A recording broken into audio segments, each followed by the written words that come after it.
Hi everyone, I'm Megan Peitz, Ingenuity Ambassador at Sawtooth Software. Thanks for joining us at this webinar called Which Conjoint Methods Should I Use?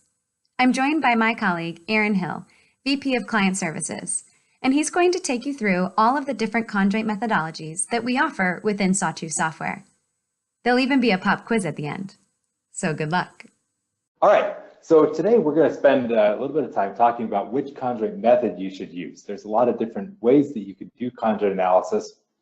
With conjoint analysis, essentially what we're trying to do is measure how people make decisions.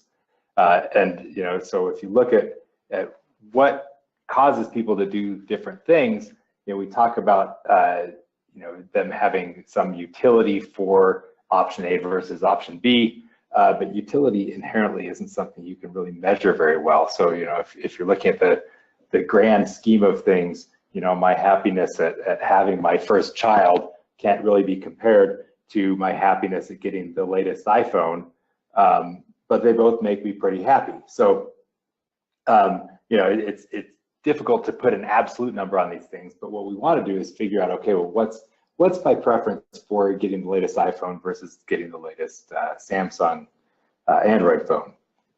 So we're going to talk about different ways that you can measure people's responses to things in an attempt to get some numbers around how likely they are to choose option A versus option B.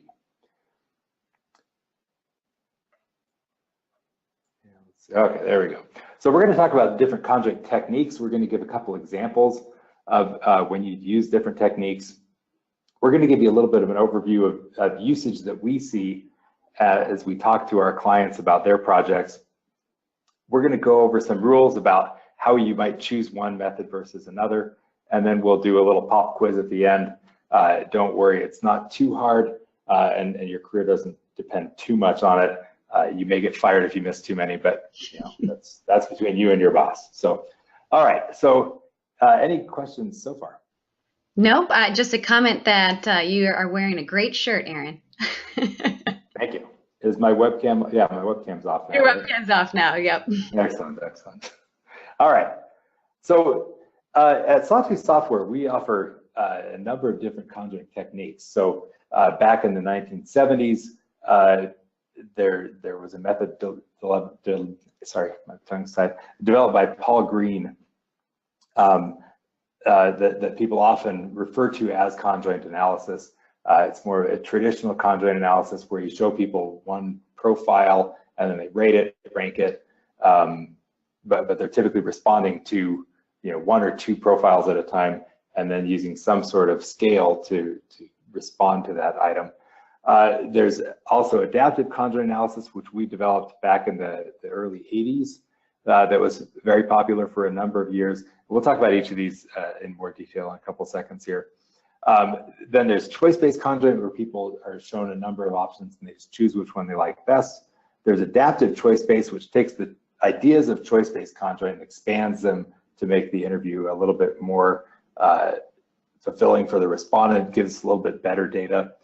And then there's also menu-based choice, where rather than making one decision between things, people make multiple simultaneous decisions. So an example would be a fast food restaurant where I might be choosing to buy a hamburger and French fries and a soft drink. So those are the methods that we offer for some other types of things. Again, what we're trying to measure people's response, their probability decision versus another. There's a whole bunch of different ways that you could do that. So these are just the ones that we offer these today, but don't rule out the possibility that there's other things that might work just as well or might even be better for your particular situation.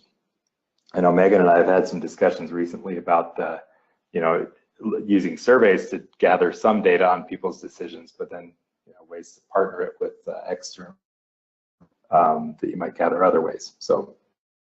All right, so here's an example, a traditional conjoint, what we call value analysis, just traditional card sort conjoint analysis. And back in the 70s and 80s, when we were doing this, we called it card sort conjoint people actually would sit down at a table with an interviewer, and we'd hand them a stack of cards, and each card would have a product profile on it, and they'd actually write their score on the card, or they'd sort this cards into, you know, ones I don't like, ones I do like, and so they were actually dealing with physical pieces of paper or cards with these concepts on them. So one of the things that's kind of interesting about from that, sometimes you'll be talking to somebody that's been in the industry for a long time, and even in choice-based conjoint, for instance, you'll hear some of the people who have been around for a while say, oh, well, you know, how many cards are you showing at a time? And newer people, what are you even talking about? What are cards? Cards are just concepts. All right, so in this particular question, a respondent would be asked about automobiles, and we might be asking about used cars and how people make trade-offs between used car features. And so the question is using a 100-point scale where 0 means would not and 100 means definitely would purchase a 2005 Honda Accord with an automatic transmission, et cetera, for $18,900. And so the respondent would go through and answer this question, and then they'd see another concept and another concept and another concept, another concept, and they might do this 20 or 30 times. And at the end, you'd run a regression between their answers that they gave and the design for each of the concepts that they were shown. Now, this tended to work really well, and it was much better than what had existed before, where people would just do, you know, in order to get this kind of information, they'd either, you know, do concept testing where they'd come up with, you know, 2 cars, and then they'd do advertising testing or whatever to see how people responded to them, but you're really limited in how much information you can get. And so it wasn't until we kind of married it with these kind of synthetic experimental designs that we're able to build these kind of sophisticated models. So it's much better than concept testing in many situations. It allows us to give models where you can put in millions of potential combinations and see how people would respond to them.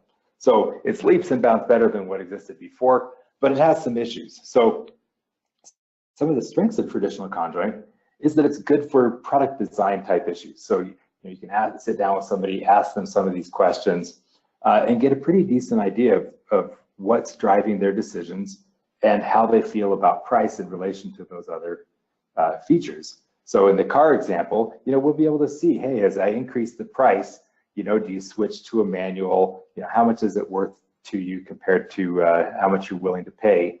So you get people's price sensitivity and their sensitivity to the presence or absence of different features. It can be administered on paper or the computer or the internet, any number of ways, because generally we come up with one design for this set of cards that we're going to show people, and we might show them in a different order, but typically each you know, we're going to have a limited number of these things that we create to show. So we can do it on paper, I can do it on the internet, I can do it in another interviewing platform. I can even, you know, with a limited number of these things, if I come up with 30 concepts, I can actually, you know, put together a newspaper advertisement that shows that car as it might appear in the newspaper. And it shows products in full profile, meaning that all of the attributes are shown for each of these decisions that they're making, which makes it so it's more real world as far as the concepts are concerned.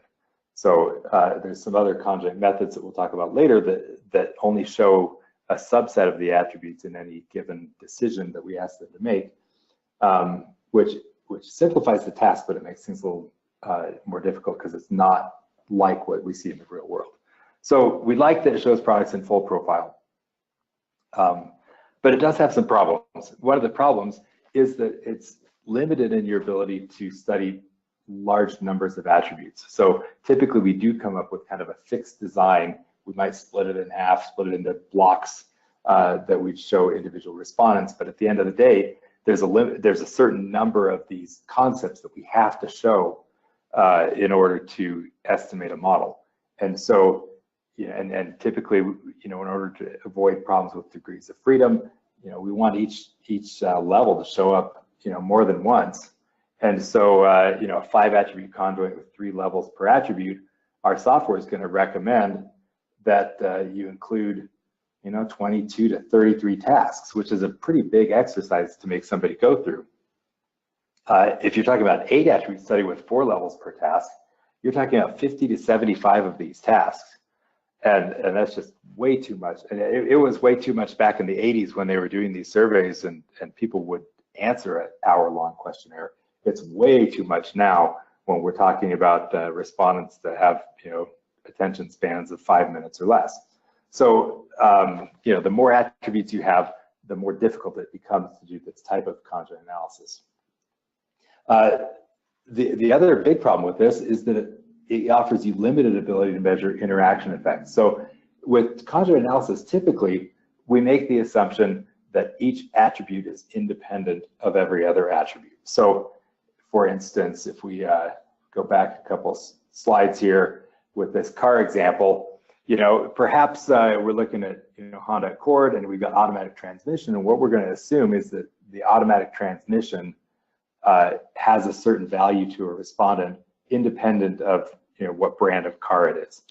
And perhaps that's true, but perhaps there's some cars or some types of cars where a manual transmission is preferred. So if I were buying a car today, I'd want an automatic if I was looking at a car like a Honda Accord, but I might want a manual transmission or a paddle shifting or something if I was buying a super sports car. Or right? So if I'm buying a Ferrari, if I'm buying a Ferrari, I don't want an automatic transmission. So there's an interaction there between the two attributes that means that they're not independent of one another like the model assumes they are. So with traditional conjoint, though, we will have generated an experimental design that's specifically geared towards main effects estimation. And so if there are interactions between two attributes, it's really difficult for us to, and it may be impossible for us to measure those interactions. And then there's a third weakness that I want to mention here, and that is that these things often, generally we're using rating scales, and respondents have a difficult time using rating scales.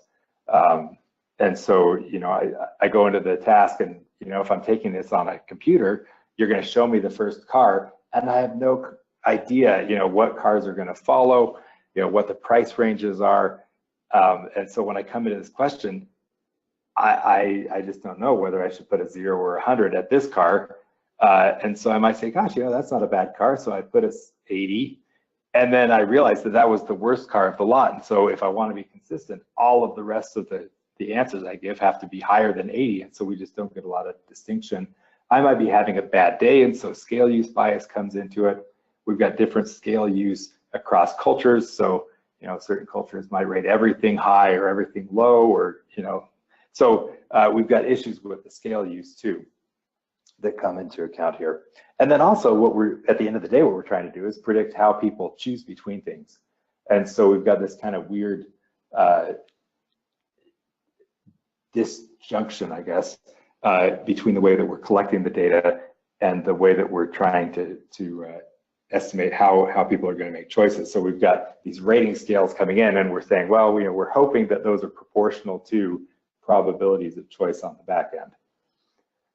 Okay, so we still tend to use traditional conjoint occasionally, but it's not used very often in industry. So within market research, we tend to see that it's used, at less than 5% of the time. So because of some of these issues with the weaknesses here, where you can't study very many attributes, it tends to be a difficult task the more attributes you have. Back in the early 1980s, Rich Johnson, who's the founder of Sawtooth Software, said, hey, maybe we could just get a bit better about how we ask the questions. And so what he did was married something called self-explicated conjoint analysis, or self-explicated models with conjoint analysis. And he starts out the questionnaire by saying, okay, well, here's the brands that we're going to study in our study today. Tell me on a 1 to 9 scale how much you like these brands. And so some brands get 9s, and some brands get 5s, and some brands get 1s.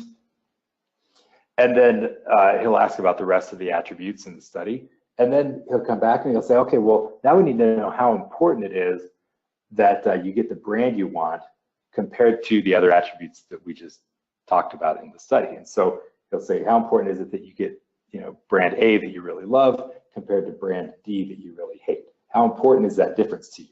And, for a guy like me, I might look at that and say, well, I mean, I like brand A and I don't like brand D, but, compared to miles per gallon or the cost of the automobile or whether it has, internet connectivity in the car, maybe that's not such a big deal.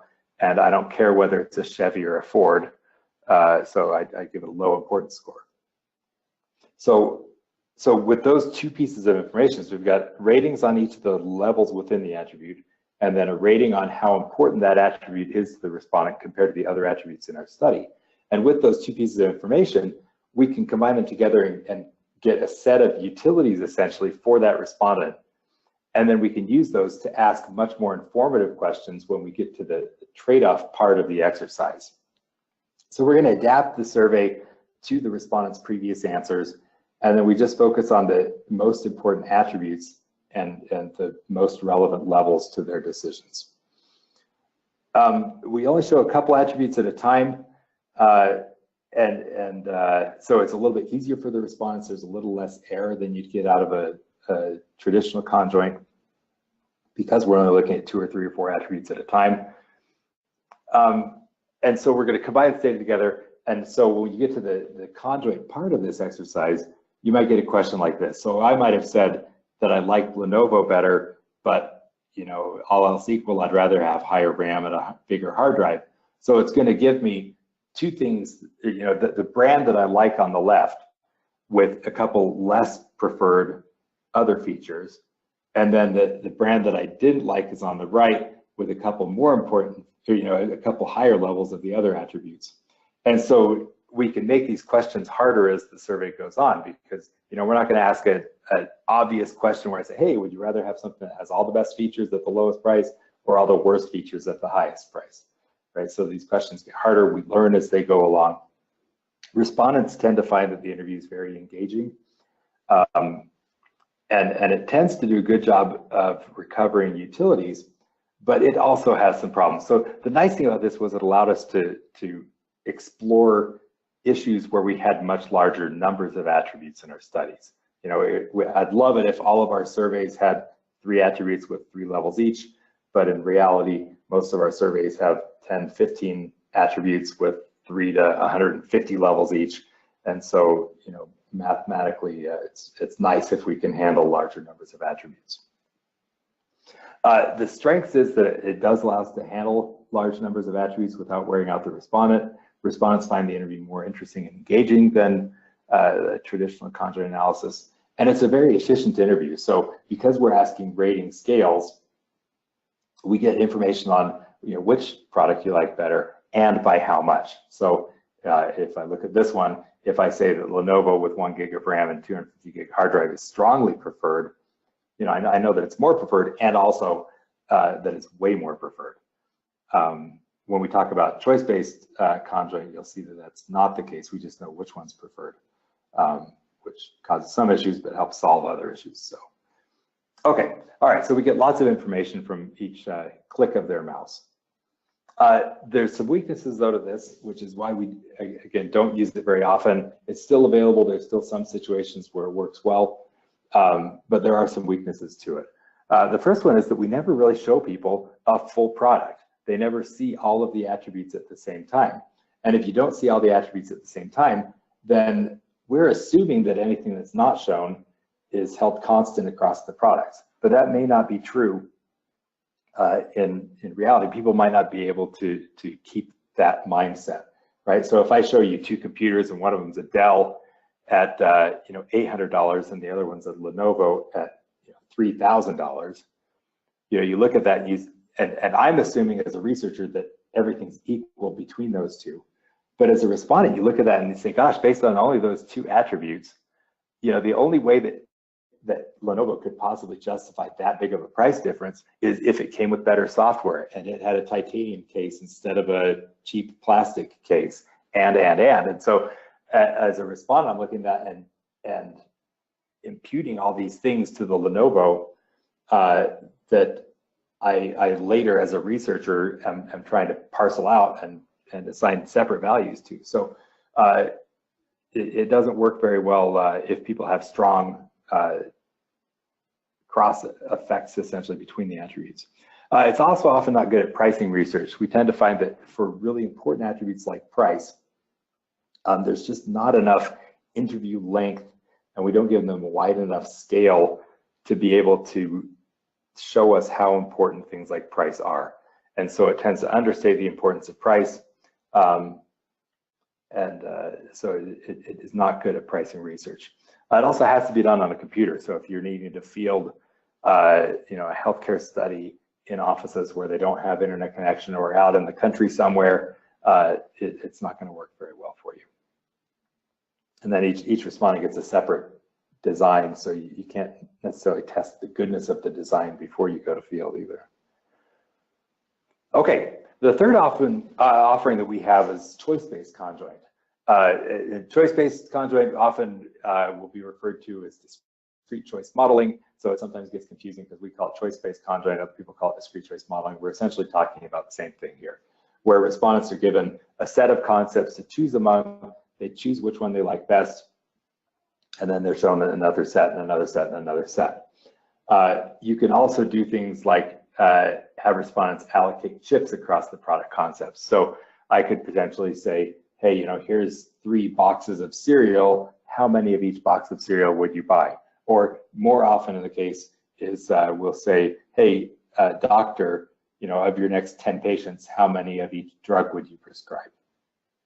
If we ask them which drug would they prescribe, their response is, oh, well, it depends on which patient I'm talking about. So if you do chip allocation, you can allow them to make more than one decision in one task. All right, so here's an example of a choice-based conjoint. Which would you rather be in 30 years? And so you can be rich, but have lost all your hair and have no family, or you can be poor with a full head of hair and a large family with 10 plus children, or you could be middle class with a receding hairline and 1 ex-spouse but 2 great kids. All right, so this is a very common question that we might see in a choice-based conjoint. One nice thing about choice-based conjoint is that we can give them an opt-out. So we can say, none, I'd rather die than end up like any of these people. Now, granted, I probably wouldn't word it that extreme in reality, but yeah, you can give them an opt-out so they don't have to make the decision. Choice-based conjoint is used very frequently in market research now, and in many other industries. We see it as the predominant way to model this stuff in healthcare, in lots of product design stuff nowadays, transportation.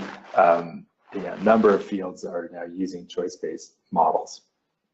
We like choice-based models because they are congruous with what you're trying to predict. So, typically we're trying to predict, hey, if we introduce this product to the market, how well is it going to sell? What % of the market can we expect to get? And so you've got probabilities of choosing options coming in and into a model that's trying to predict probabilities on the back end. It's easy for respondents to answer because it's more like what they actually do. When I go into a store to buy something, I don't say, "Ooh, boy, that box of cereal is a 7, and that other box of cereal is a 9, and that box of cereal is a 2." No, I go in and I say, "Oh, well, I don't like that, don't like that, don't like that. That one's too expensive." I weed out a bunch of stuff, and then I focus on the ones I like, and I pick which one I like best that's got the right price for me. So it allows people to do what their brains are programmed to do. It also offers very flexible designs. So we can do things full profile, like we talked about, it's one of the benefits of doing CVA, but we can also do a partial profile like ACA, where we only show a subset of the attributes at a time to make the task a little easier for the respondent. We can do alternative specific designs too. So with the other methods that we've talked about so far, all the attributes had to apply to all the products. And in reality, a lot of times we have some attributes that apply to some products and not to other products. So we might be talking about different classes of medication to solve a problem, or maybe you have a surgical option and a physical therapy option and a drug option. And with traditional designs, you can only look at one of those classes at a time to get people's, you get decisions about how they trade off surgery options, but you couldn't then compare it to a drug option. Where with choice-based conjoint, you can set up attributes so they apply to certain products and not others, which allows for very, very flexible designs. Again, like I said earlier, you could do chip allocation. So you can say, of your next 10 purchases, how many of each of these would you buy? You can make this look like an actual store shelf. And we've had clients in the past that have gotten very realistic with this. I paired it up with 3D image processing and things to make it look like you're actually in a store. And because we're just making choices, they can walk up to the shelf and click on the one that they would buy, and they don't have to give it a rating scale or anything. And it comes up with these fixed designs, so you can do paper and pencil, you can do computer administered surveys, take it out to another interviewing platform. So it's very flexible that way too. Again, you can measure the none alternative, so you can give people an opt-out. So if none of the concepts are good enough for them, you can give them the option to not buy anything at all, or to stick with what they currently purchase. And it tends to work really well for measuring price. There's a lot of evidence that says that when people are making choice-based answers, they are able to get into the mindset that they're in when they're actually shopping. And so they tend to be, not all the time, but they tend to be exhibit fairly similar price sensitivity to what we see in the actual market. So that's some of the strengths of CBC, and there are very compelling reasons to use choice-based conjoint. There are a couple weaknesses and some reasons why you wouldn't want to use the CBC. So they tend to work best if you have large samples. So one of the problems with CBC is that I'm going to show them, maybe 3 or 4 or 5 or maybe 20 concepts at a time, and they're going to choose which one they like best. And with that one choice, we learn which one they like best, but we don't know how much better it was than the ones that they rejected. If I'm showing 5 at a time, I liked, I selected one of them, but it could have been that my next best one was, just a fraction of a utility point. Maybe I flipped a coin to decide between the top 2. Or it might have been really, the rest of the other 4 might have been terrible products, and we just don't know. So in order to make up for a lack of depth of information from any given choice task, we tend to make up for it by having a lot more respondents, longer questionnaires. And with CBC, we very often use some sort of aggregate analysis approach. It's very seldom that we have enough information from any one respondent to estimate their utilities on their own. So even if we're using something that gives us individual looking utilities, like we get out of like hierarchical Bayes, we will have leveraged a much larger sample size to get us those individual utilities. So we can get individual utilities, but we have to have fairly large samples to do it. We have to have a lot more data. It also is kind of limited in the number of attributes you can include, because again, the more attributes you have, if we're showing them full profile, it can get to be a fairly long list. And especially if you're showing 4, 5, 6 concepts on a screen and you're trying to do it on a mobile device, it can just get really, really difficult for the respondents to handle all the information. And it's not adaptive. So we're going to come up with a design ahead of time that we're going to show to a respondent. And it may ask some kind of obvious questions, where we might have a question that says, hey, here's a really good product with all the best features at the lowest price, and it's going to be compared against a really bad product with all the worst features at the highest price. Which one do you prefer? And it's an easy choice for the respondents to make, because hey, give me the cheapest one with all the features. But we didn't learn a lot from it. So yeah, so it may not be quite as efficient as it could be, but we find that the ease of use makes up for that. So there's a lot of reasons why we really, really like CBC. It's very useful in pricing research. Again, it's a lot more like what people do in the real world. And so we tend to find that people use CBC for the vast majority of the research that's done in marketing and in many other fields.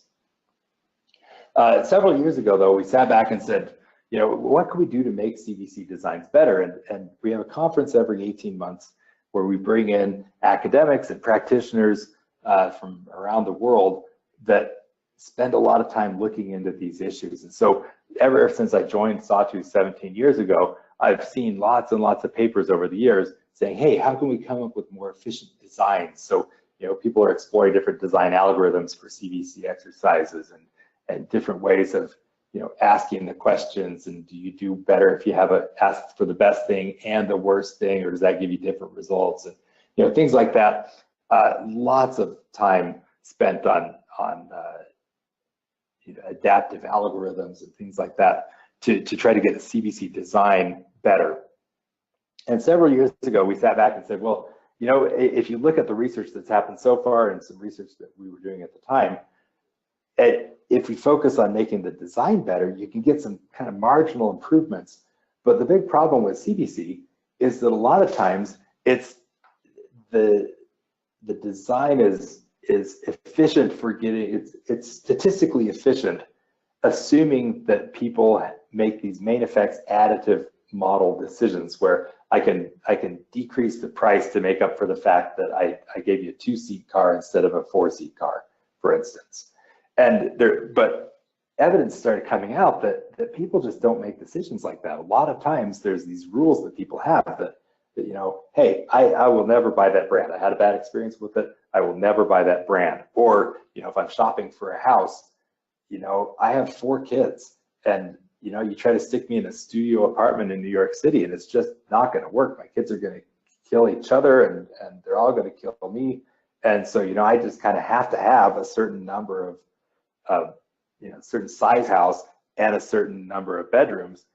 And, there's no amount of money that you could drop the price that would make me accept living in a 300 square foot studio apartment, right? So, and in an additive model, which is what we assume most of the time, there's no way, the utilities are going to show that, hey, at some point I would make that switch because all utility points are equal to each other. And so if if there's a 10-point difference between a studio apartment and a 3-bedroom condo, I could drop the price to make that switch. And it's just absolutely not true. I would never make that switch. And so, our models were great at predicting it, assuming the additive model, but they were terrible at predicting it if I had these rules about, must have and not acceptable. And I guess terrible is too strong of a word. They were just off a little bit. And the design improvements that we were making didn't correct for it. So we kind of took a step back, and a lot of the researchers that we work with, a lot of academics took a step back and said, okay, well, are we even asking the right question? And so over the next couple of years, we looked into the research that was happening in academia, and we found that there's a lot of research about building, doing choice models where people build their own concept. Kind of like if you go up to Dell's website, you choose which components you want on your computer, and that tended to work pretty well at modeling people's preferences, even if they had these must-have or unacceptable rules. And then there were ways that you could ask questions where you had people choose. You could do a choice tournament, but after you saw that they had rejected a thing a certain number of times, we could rule those out. So we kind of took some of these ideas that were floating around and we put them together into something we call adaptive choice-based conjoint. So this first step is that respondents identify their best product. So if we were doing a survey on computers, we might say, hey, pick your top brand. And I might say, oh, well, I like Dell, so I'm going to pick Dell. And then it says, well, what kind of processor do you want? And I say, oh, well, I do a lot of HP, and Megan said I could spend a certain amount of money on my computer, so I'm going to get a better processor and a better hard drive.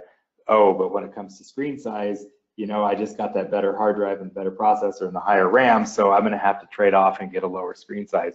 And so I can build a product that's acceptable to me. I can, as a researcher, I can put prices on these things to make them a little bit more realistic.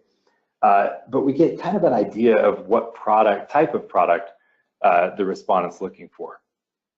And especially with more involved product categories like housing and computer purchases and stuff like that, it just makes sense to kind of start in the neighborhood where they want to live, right? You want to start with a product that's kind of close to what they actually want. So we start out with this build your own, and then the second step in the adaptive choice-based interview is that we create products that are similar to what they said they wanted. And so we're not going to give them everything they wanted, but at the same time, we're going to tweak the price a little bit. Sometimes it's going to be lower, sometimes it's going to be higher. So I might see a computer that has an even better processor and with a bigger screen, but at a lower price than I saw before. Or I might see one that, you know, I got the bigger screen, but I had to give up some RAM, or it was much more expensive. And so we can test and see, okay, well, at what point, you know, if we stretch this product that they said was their ideal product, if we stretch it and make changes, at what point do we break it so it's no longer a possibility for them? And so, you know, maybe it's too high a price, maybe it doesn't have the processing capacity that I need. And so we look for where does it break. And so we show respondents, you know, maybe 30 additional product concepts, and we say, hey, which of these are possibilities for you? Which ones are broken so much that they are no longer possibilities? And so respondents go through and they say, yep, that one's a possibility. Oh no, that one's way too high a price. And so they tell us that they responded. And these are all choice tasks because they're saying, yes, that's a possibility. No, that's not. So we're still getting choice-based information. There's still no rating scale involved here. But they're telling us, you know, around that ideal point, where else are they willing to explore? And then what we do is we take the ones that they said were possibilities for them, and we put them together into a choice tournament. So they look like regular CBC tasks, but what happens is when they select one thing as the best, we don't see the other options again. The winners keep moving on in this tournament, the losers go home, and so at the end of the interview, we're only focusing on the best of the best products for them. So the nice thing about this interview process is it allows us to include large numbers of attributes. It's a dynamic interview, so I can potentially tweak what I include in the survey. So it has lots of the benefits of CBC. We don't have the scale use bias. We you know, can include large numbers of attributes, but we can do it with much smaller sample size because we've got lots more information from each respondent. It's a good choice if you have about 5 or more attributes. I probably wouldn't do it on a survey where I had 4 or less. It tends to be an overly complex process for small problems. It tends to work really well for measuring price. We're showing them prices that are realistic to their budgets. We allow them to screen out products that are too expensive. It accommodates for non-compensatory behavior. So if I say, hey, I hate that brand, after a couple questions, you know, we're gonna say, hey, which of these are possibilities for you? And if I say, nope, I'm not gonna buy that because it's a Dell. Nope, I'm not gonna buy that one because it's a Dell. After a while, I'm gonna say, hey, it looks like you hate Dell. Is that a real rule for you, or am I just imagining things? And you say, yeah, I would never buy that brand of computer. And so we say, fine, I'm never gonna ask you about it again. So in regular CBC, we would have kept asking about Dell over and over and over again. But you know, if I say, oh, I can't possibly have a Dell, it's gonna get rid of it. If I say, oh, I must have a Dell, you know, I have a contract with Dell, so you know, you offer me an HP or Lenovo or something, it can have all the best features at the lowest possible price, and I still would never buy it because my boss says it has to be compatible with all of our other Dell stuff. So, you know, after a while, you're going to see that I only pick Dell, and then you're going to come back and say, oh, well, looks like I pick Dell. Is that a rule for you? And I say, yep, I have to have a Dell. And then we're going to toss out all the rest of the questions we were going to ask and only ask about Dell computers. So it's great because I can adapt the interview to the respondent. I can accommodate these non-compensatory rules that they might have. I can include large numbers of attributes. At the beginning of the survey, I can say, hey, which of these attributes do you even care about? And they can pick their top 10 of a list of 40 attributes, and I can just bring those 10 into the study. Because it's more interactive, we find that respondents are more involved in the survey process. They pay more attention to stuff, and I think we get better data out of it. So we get better inputs equals better model. If we ask respondents how much they like the interview, and we run, you know, side-by-side comparisons with CBC and ACBC, you know, the CBC interview takes, you know, a half to a third as much time, but at the end of the interview, you know, respondents that took the ACBC interview say that they're just as happy with the survey process as the people who went through the CBC. So it takes longer, and at the end of the day, the only one that cares that it took longer is the panel company that then charges you more for it. So you do have to be a little bit concerned about panel costs as your survey increases in time, but the respondents tend to find that the engaging interview is a more fun thing to go through. It also has some weaknesses. So, with everything in life, there's some trade-offs. So the survey is longer than a comparable CBC. So you'd have to keep that in mind. Currently, there's no support for some of the CBC goodies, so you can't do a chip allocation in a CBC. You can't collect a traditional none like you can in in regular CBC. So there's a couple things in CBC that you can do that you can't do in a CBC. It's a little bit more complex to program and analyze, and it depends on the project. There are some things you could do in ACBC that you can't do in CBC, but there's just more moving parts. There's 4 or 5 question types that you have to deal with. You have to deal with how to word the questions.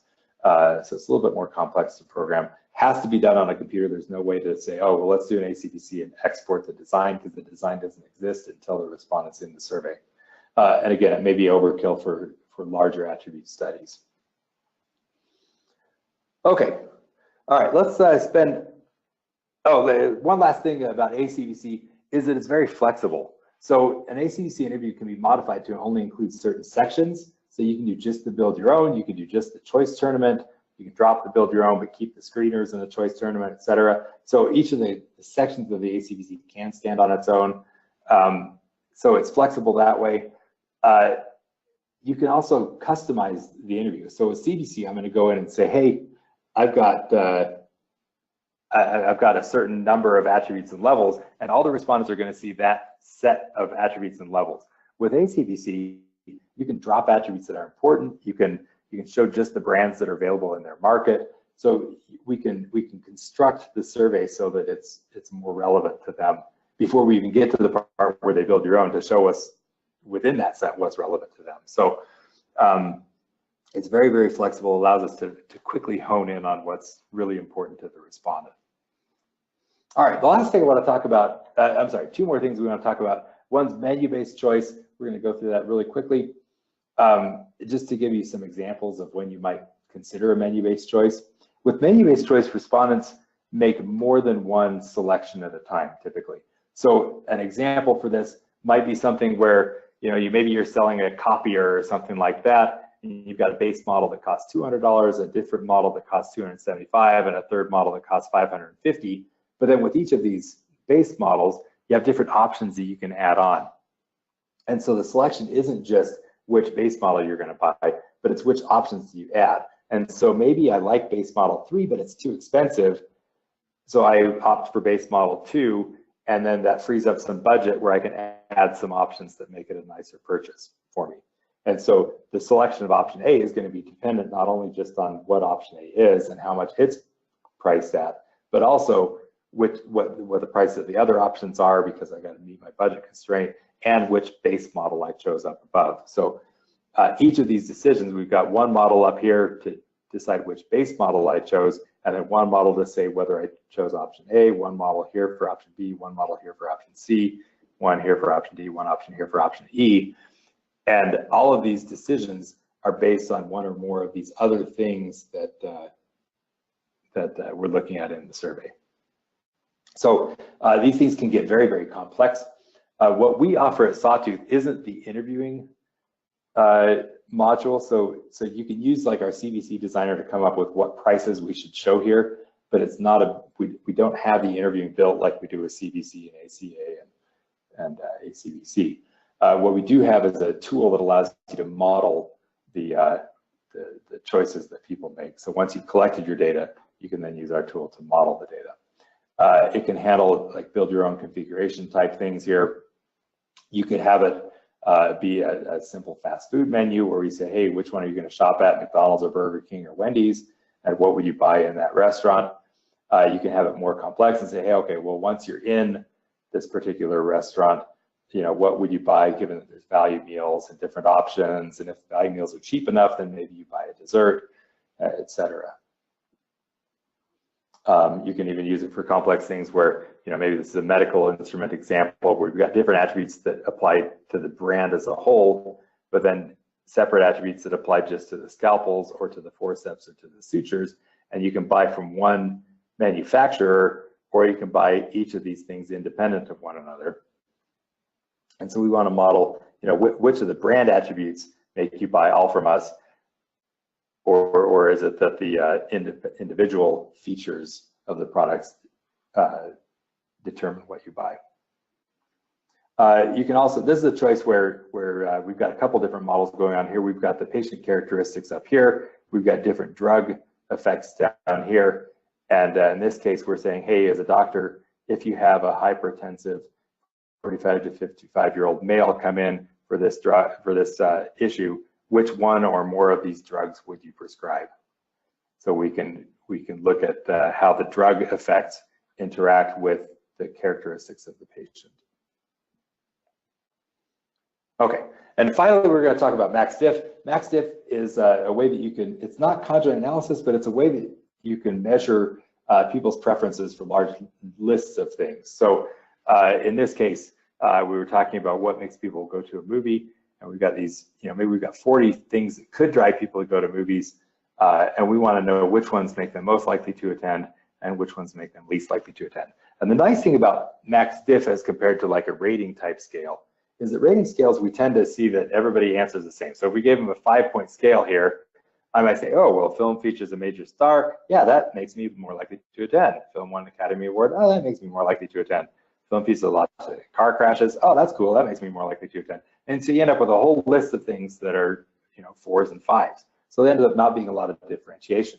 Well, if we ask them most likely to attend and least likely to attend, we actually get a number of paired comparisons out of this. And so we can start with a couple of questions. We can start to build a rank order on these things. And the more often they're chosen as the best thing, not only do we end up with rank orders on these things, but looking at the probabilities of being selected as the best thing, we can actually get some scale information about them too. So roughly it's comparable to a one attribute multi-level CBC. Typically it's used in place of traditional ratings or ranking questions or other types of response scales. Typically we show them 2 to 6 items at a time. Most of the studies I do show 4 or 5 items at a time. It makes it fairly simple for the respondent to answer which one's best, which one's worst. We repeat the task a number of times, usually 15, 20 times. And then we look at how their pattern of responses across the tasks to figure out which items are the best things, which items are the worst things across all the items. And we end up with a ratio scaled score set for each item for each respondent. So we can look at the scores and see, oh, well, that thing is actually twice as preferred as, A is twice as preferred as item B, and B is 4 times as preferred as item C. Strengths for this are it's easy for respondents to answer. You don't end up with scale use bias. You avoid getting ties. Rankings are difficult to manage if you've got too many items, so it allows you to handle a large number of items, and we're working on some stuff now that would allow you to include potentially even thousands of items in your max diff. Weaknesses, again, kind of like choice-based conjoint, we tend to recommend that you have larger sample sizes. The resulting model isn't additive like a conjoint, so I can't see what would happen if I had a major star and it won an Academy Award and it was about a girl and her horse, right? So I'm going to get a score for each of these items individually, but I can't add them up to see cumulatively how much more likely is somebody to go to a movie with this bundle of features than with this bundle of features. Okay, so that's the types of conjoint analysis and related techniques that we offer here at Sawtooth Software. If you look at relative use among our users, the vast majority of the projects out there are done with choice-based conjoint. About 80%, 78% in the last poll that we did a month or so ago. 70% of the projects are done with CBC, 15% are done with adaptive CBC, and then the rest fall into these other categories. So ACA is about 2%, CVA is 2%, MBC is about 3%. So the choice type models make up a disproportionately large number, but there's still some situations where you might want to use an ACA or a CVA. CVA tends to be good if you're looking at a pricing study with very small number of attributes and you've got a small sample size. So if I want to find out what a set of CEOs thinks about something, I might want to do a CVA. If I'm looking at a large number of attributes and I don't have price, then I might want to do an ACA. And this actually aligns with almost with the poll that we did before the webinar started. Looks about 80% of you are using ChoiceBased Conjoint the most, which is almost, I would say, not statistically different than our relative usage, followed by the adaptive CBC and then ACA, CVA, MBC, just like we show here. So very much in alignment with our user data as well.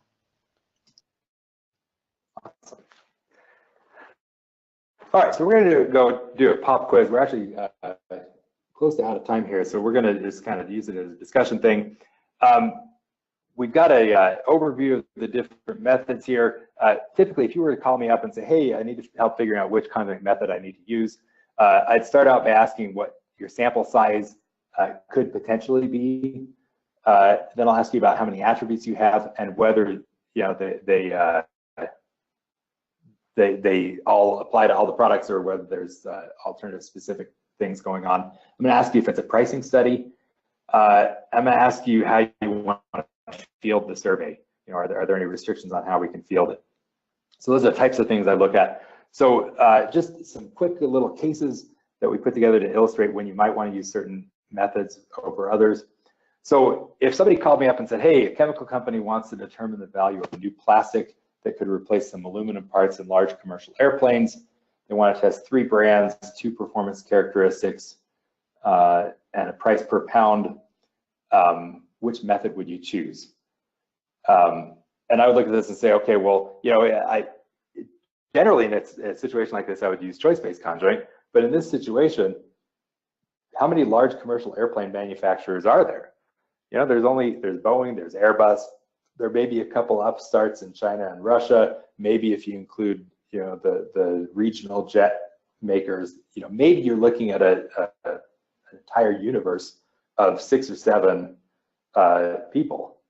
Toss in some militaries, and maybe you're looking at 10 total people that we can even talk to about this. So we got very small sample size, but it's a pricing study. So there's one situation where I might be tempted to do this as a CVA project, because I can do a CVA and get an individual model for the main purchasing person at Boeing and the main purchasing person at Airbus without having to borrow across respondents. All right, a similar type of project, a beer company wants to measure the impact of a competitor's price decrease. We've got a large number of brands. We've got price in here and bottle size. And again, we've got a very small sample because we're limited by the number of beer drinkers in the world. So no, in this case, we've got a large sample pool to draw from. And so if it's a pricing study like this, almost every time, I can't think of a situation where I would not do a CBC study for this. As we start to increase the number of attributes, that might change my answer, but large sample pricing study, almost always a CBC. Okay, an employer wants to cut benefits costs without impacting employee satisfaction. There's thousands of employees in hundreds of job categories and locations, and they want to tailor benefits packages for each job at each location. In this situation, we've got large sample, but we also have a large number of attributes. But even though we have a large sample, you have to be a little bit careful, because when the client starts breaking it down by those hundreds of job categories and locations, your thousands of employees might start turning into samples of 30 when you're looking at call center operators in Minot, North Dakota. And so if once they start looking at that small of a cell and trying to optimize within that, then you need a model that's more robust within that small number of respondents. So in this case, with a large number of attributes, we don't really have a price attribute in here. I'd expect that a large number of these things would be important to the respondents, so there's no one attribute that's going to be disproportionately important to them. And so I would probably do this as an ACA project or maybe as an ACBC project. So one of the 2 adaptive projects that can handle larger numbers of attributes. Okay, a fast food restaurant wants to test the respondent reaction to 15 new sandwich concepts. They've identified 4 attributes that distinguish the sandwiches. So there's meats and toppings and bread and sauce, and they want to know which of the 15 sandwiches are most preferred. No other combinations of the attributes will be considered. Now, we get questions like this all the time in tech support as we're dealing with our clients. And a lot of times people will say, oh, well, I want to do a conjoint. It looks like a conjoint. It kind of smells like a conjoint. So we should probably do this as a CBC. But at the end of the day, if they're really only looking at those 15 sandwich combinations, then I don't need to do a CBC. I could potentially just put up the 15 sandwich concepts and say, hey, which one do you like best? Or rate these on a 5-point scale, or do it as a max diff. And so even though it looks like a conjoint and they've defined attributes, at the end of the day, that's not what they need to model. And so there's a number of different ways that I might do this. I might not do this as a conjoint at all. So just be careful out there that sometimes, even if it looks like a conjoint analysis, it may not be the best approach. Okay, if the problem changed a little bit though, and they came to me and said, oh, well, now we want to also measure price sensitivity, and we want to compare it against our current menu offerings, and if we introduce this new Reuben sandwich, are they going to buy the pickle that's supposed to go with it? Then it turns into more of like a menu-based approach where I can measure which of the 15 sandwich concepts they like best, but also how it's going to cannibalize across their other items on their menu. Okay, so there's an online advisor on our website that can help you pick. Probably the best thing to do though is to give us a call. If you're not sure about which conjoint method to use, feel free to give us a call. We're happy to talk through your particular problem with you, give you advice on what we would do if we were in your situation. With that, thank you so much for coming. We're going to open it up for questions. I know we're out of time right now, but we'll open up for questions. And Megan, we have time for 1 or 2 questions? Or? Yeah, if you need to drop off, remember there will be a recording of this sent out, so we want to respect your time. But for anybody else that can hang on a little bit longer, we did have some questions come through, as well as you can continue to ask questions, and we will try to answer them. Aaron, question for you in terms of, we mentioned sample sizes. We just did the pop quiz, small sample size. You recommended ACA, ACBC.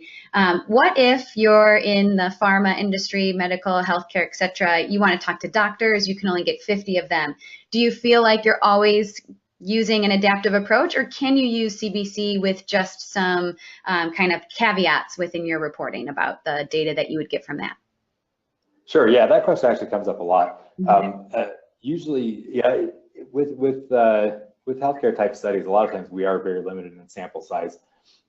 So it's a good idea to have sample size if you can get it. Right. But there's a limited number of brain surgeons out there that you can talk to about things. So with that, you want to make sure that you meet the minimum sample size that you would need to have projectable results with any sample method. And then just be aware that your error on your estimates might be a little higher than you'd hope. So I'll be able to still get some signal about which features that I like better, but I may not be able to draw as good at conclusions about, oh well, I'll get 38% of the market share, right? Yep. It might be that I might get somewhere between 20% and 50%, and as long as that's acceptable and gives me the green light to go with the project, then that may be good enough. Perfect. And the only thing I would add to that is within Sawtooth software, within the CBC module, there's a test designer, so you can test your design based on the sample size. And you can also generate dummy data and run that through regardless of the conjoint method that you choose, and just see what would happen if you only got 30 respondents or 50 respondents, and so on and so on forth. And it is important that you test it. A lot of times we yes. expect to get 120 respondents, and then our email goes out at the wrong time. They're all off at a conference or whatever. And so you do want to play around with that a little bit to test how sensitive your assumptions are to yes. Variations in sample size. Definitely. Speaking of speaking of adaptive CBC, a question came in terms of guidelines as to whether you want to skip certain sections of the adaptive CBC. So when Aaron presented the concept of ACBC, you have your step 1, which is your BYO, you have your step 2, which is your screening section, and then you have your step 3, which is your choice tournament. The software actually allows you to skip the BYO and or the screening section and just go directly to the choice tournament. Aaron, what are your recommendations or guidelines for keeping or skipping any of the previous sections? Yeah, so a lot of times it just depends on the situation that I'm in. So, one of the examples of sometime where I might want to skip like the build your own section is, let's say I'm looking at how people respond to chemotherapy drugs, right? And I'm trying to figure out which chemotherapy drug they might want to take. Nobody actually wants to take them, right? I want to get cured of cancer, but I don't want to take the chemotherapy drug. So if you start out and you say, hey, you know, what do you want the side effects to be, right? You know, which level of headaches do you want? Which level of hair loss do you want? Which level of throwing up do you want? You know, it's ridiculous questions. I want none, none, none, none, none, and then I want 100% effectiveness, right? And so I might, in a situation like that, I might skip the build your own because I can't attach prices to it because somebody else is paying the bill. I can't penalize them for selecting all the best options. And so I might skip that section and just take them directly into the possibility section. And then I'd probably be concerned about how I worded that, because if you say, hey, which of these do you like? Right. I don't like any of them. This side effect. Some of them are more acceptable than others. Right. Yeah. Definitely. Cool. Thank you. Do you ever skip the screening section and just go straight to the choice tournament? Sure, yeah. One of the nice things about ACBC now is that you can skip that screener section. So I can go into the settings and I can say, okay, well, I want 36 concepts to be created.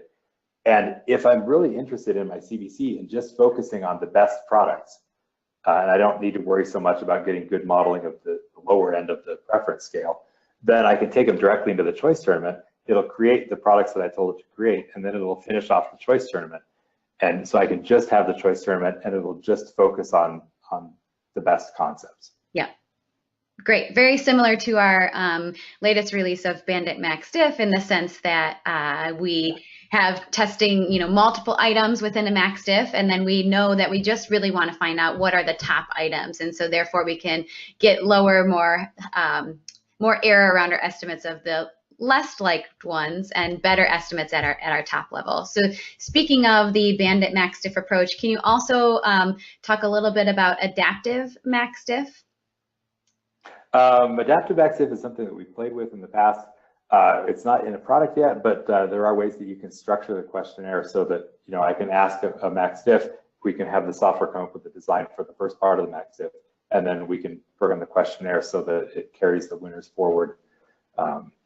Run the analysis. But we would probably recommend a bandit approach, assuming you want to just find the top items, and that will actually be released hopefully within the next couple of weeks here in Lighthouse Studio version 9.6. Yeah, so Bandit Max Diff is a way that you can have 500 things in your list, and what happens is as the respondents go through the survey, we start looking at the probabilities of them being better items, and so we'll include items more often in the Max Diff if respondents tend to like them more. Perfect, thanks. Just a couple more questions. Which options, as people start to take more surveys on mobile devices, we're seeing 30% on mobile, which options do you think are best for mobile surveys? Oh, that's a good question. So there's a couple things you can do to make mobile surveys work a little better. Well, with CBC, we've gone in and we've changed how mobile works. And so there's an option now in the latest versions of the software where if you have 4 concepts in a task, the respondents can swipe on their screen to get between the concepts. So if I'm viewing it on a laptop, I'm going to see it in the standard 4 concepts presentation. If I'm viewing it on a mobile device, I'll see one concept, and then I'll see indicators that I can swipe back and forth to view each of the concepts individually. So that worked well. We also, all of the styles now in the styles library have been updated to adapt better for mobile devices. So grid questions now have mobile stuff already embedded in there. As we work on the software, we're adding more and more mobile friendly features. So definitely I'll be using the latest versions of the software. And test your survey on your own phone before you. Yeah, for sure. Yeah, for sure. Test your survey on your own phone. Make sure it's working right. Perfect. Awesome. I think that is all the time we have for questions and all the questions that we have. So thank you everybody for joining us, and we hope to see you at the next Sawtooth Software webinar. Thanks for coming, everybody. Bye. Bye-bye.